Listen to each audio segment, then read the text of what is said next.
Real skill sounds, man. I had an idea to hook my DJ board up to my Apollo. You know, I'm trying to get my system started. So boom, that's what I did. Check it out. So I'm able to process a little bit my sound from right here.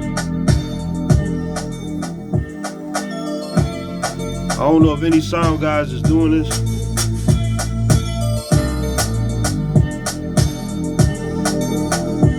But I'm like, why not? Why not?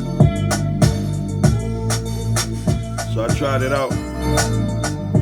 Of course, you can control some of the volume with this.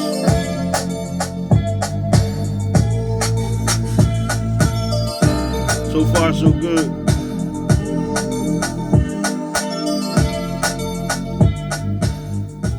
I'm like, wow, you can use all these plugins to process your sound if you wanted to, rather than just working with hardware. Real skill sound, y'all.